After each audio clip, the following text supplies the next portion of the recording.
الحمدللہ رب العالمین والصلاة والسلام علی اشرف الانبیاء والمرسلین اما بعد۔ رسول اللہ صلی اللہ علیہ وسلم نے فرمایا، من صام رمضان، جس انسان نے رمضان کے مہینے کے روزے رکھے، ثم اتبعہ بست من شوال، پھر اس کے بعد شوال کے مہینے میں 6 روزے رکھے، فکأنما صام الدہر، گویا کہ اس نے پورے زمانے کے روزے رکھ لیے۔ اللہ رب العالمین کے ہاں نیکی،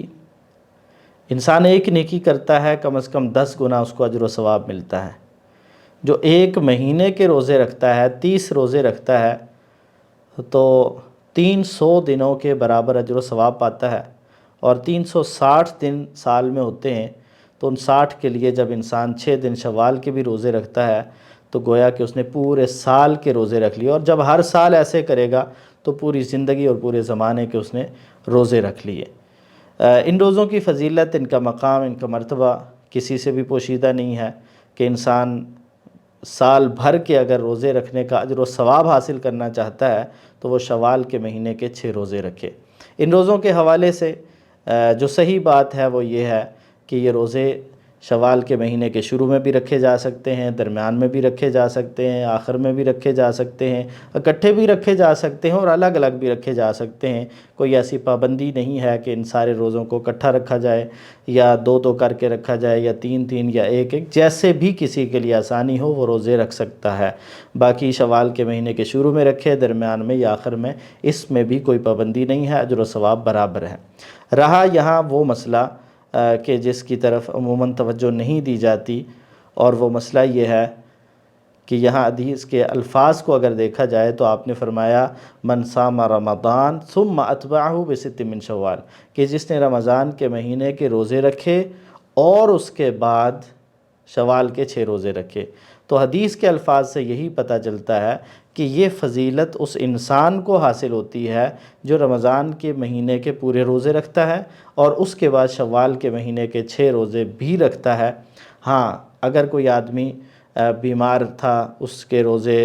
رمضان کے رہ گئے، یا وہ سفر میں تھا اور اس کے روزے رہ گئے، یا خواتین کے روزے اگر رہ گئے، تو ان کے لیے بہتر اور افضل یہی ہے کہ وہ پہلے رمضان کے مہینے کے جو روزے رہتے ہیں وہ پورے کریں، اس کے بعد شوال کے 6 روزے رکھیں۔ ہاں، اگر کوئی ایسا شخص ہے کہ جس کو موقع ہی میسر نہیں آیا،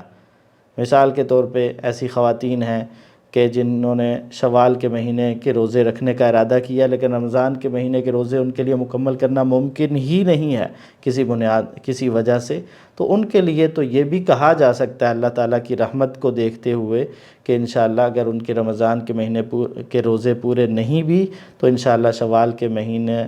کہ جو 6 روزے ہیں ان کا اجر و ثواب انہیں مل جائے گا، لیکن عام طور پر اس میں کوتاہی نہیں کرنی چاہیے۔ حدیث کے الفاظ اسی بات کی طرف اشارہ کرتے ہیں کہ پہلے رمضان کے مہینے کے روزے پورے کیے جائیں اگر رہتے ہیں، اس کے بعد شوال کے روزے رکھے جائیں، تو پھر انسان کو یہ فضیلت حاصل ہوتی ہے۔ تو اللہ تعالیٰ ہمیں توفیق عطا فرمائے کہ جہاں ہم نے رمضان کے پورے مہینے کے روزے رکھ لیے، وہاں شوال کے ان 6 دنوں کے روزوں کا بھی ہم اہتمام کر پائیں۔ ایک روزہ اللہ کے ہاں اتنا عظیم ہے، اتنا اجر و ثواب کا باعث ہے، اور جہنم سے انسان کو 70 سال کی مسافت تک دور کر دیتا ہے۔ تو اللہ تعالیٰ ہمیں بار بار یہ روزے رکھنے کی توفیق عطا فرمائے۔ اللہ کے رسول سوار اور جمعرات کا روزہ رکھا کرتے، ایام 20 کا روزہ،